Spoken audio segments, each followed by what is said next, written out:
महादेव जे आदी आहेत, अनंत आहेत, जे तिन्ही लोकांचे स्वामी आहेत। महादेवांची पत्नी माता सती, जी स्वयं आदिशक्ती आहे, माता जगदंबेचे स्वरूप आहे। अशा या असीम शक्तींचे मिलन म्हणजेच या सृष्टीवरील पहिली प्रेम गाथा।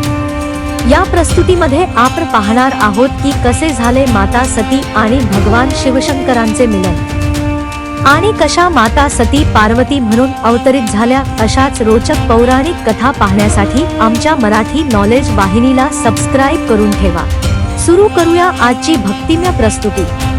शिवपुराण कथेनुसार ब्रह्मदेवांचे पुत्र प्रजापती दक्ष याला अनेको कन्या प्राप्त झाल्या होत्या, परंतु तो संतुष्ट नव्हता। त्याला एका अशा पुत्रीची कामना होती जी सर्वशक्ती संपन्न अशी असेल। म्हणून प्रजापती दक्षने घोर तपश्चर्या करण्यास सुरुवात केली। त्याच्या या तपश्चर्येवर प्रसन्न होऊन माता जगदंबा त्याच्यासमोर अवतरित झाल्या आणि त्याला आशीर्वाद दिला की मी स्वतः तुझी पुत्री म्हणून जन्म घेईल आणि तू माझे नामकरण सती असे कर।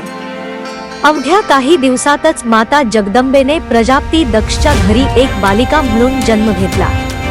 या बालिकेमध्ये जन्मता अलौकिक शक्ती होत्या। जगदंबेचे रूप असणाऱ्या माता सती जेव्हा विवाह योग्य झाल्या तेव्हा प्रजापती दक्षला त्यांच्या विवाहाची चिंता सतावू लागली, म्हणून त्याने आपल्या पित्याचा सल्ला घेतला। तेव्हा ब्रह्मदेवांनी त्याला उपदेश केला की सती म्हणजे माता जगदंबेचे रूप आहे, त्यामुळे त्यांचा विवाह हा केवळ भगवान शिवशंकरांसोबत करणे हेच उचित आहे। आपल्या पित्याची आज्ञा पाळत प्रजापती दक्षने माता सती व भगवान शिवशंकरांचा विवाह सोहळा पार पाडला। पश्चात काही दिवसानंतर प्रजापती दक्षने आपल्या महालावर एका महासभेचे प्रयोजन केले।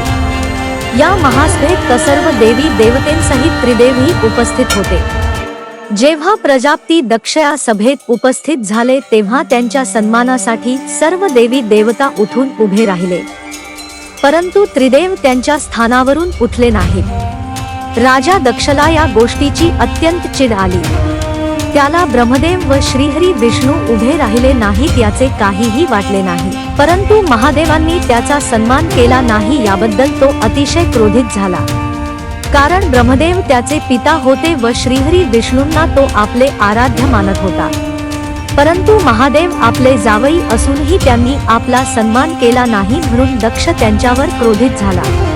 प्रजापती दक्षाने महादेवांनी आपल्याला जाणून बुजून अपमानित केले आहे असा समज करून घेतला व त्याने मनाशी ठरवले की आपण या अपमानाचा बदला घ्यायचा।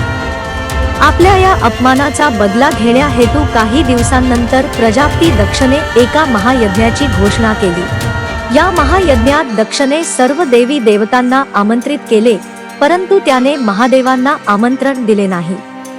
सर्व देवी देवतांना जाताना पाहून माता सतीने महादेवांना विचारले, हे सर्व देवी देवता कुठे जात आहेत?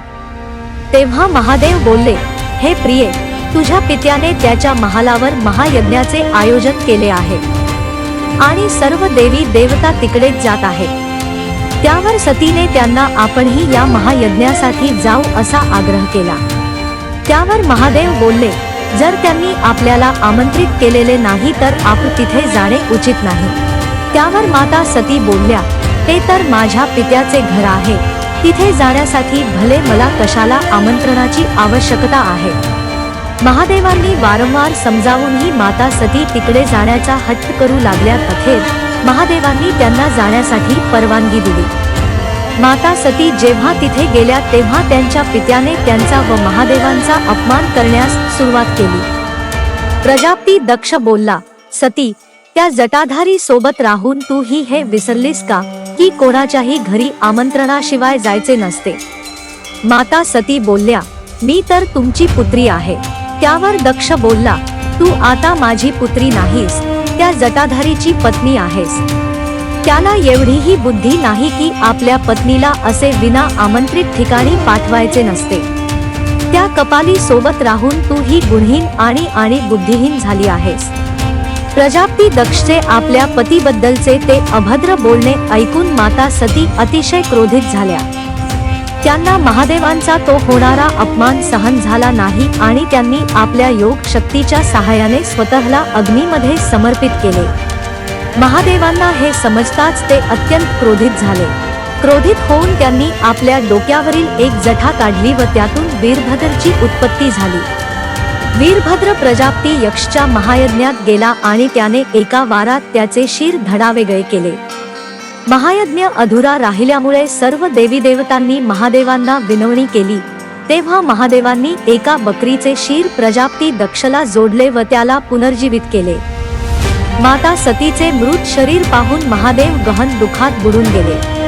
त्यांनी माता सतीचे मृत शरीर आपल्या हातावर उचलून घेतले आणि तिन्ही लोकात तांडव करण्यास सुरुवात केली.